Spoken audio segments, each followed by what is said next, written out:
Kupe mfano mmoja tu.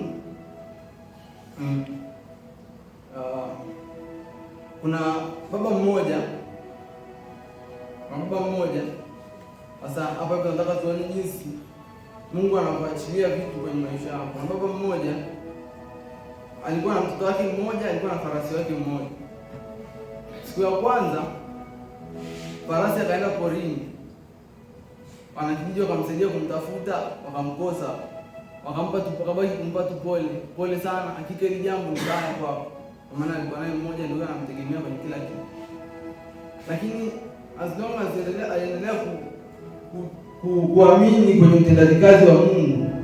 As long as aliendelea kuamini kwamba Mungu matendo yake yote ni kwa reason, afanye bure. Baada ya siku chache yule farasi akarudi na farasi nyingine pole 7.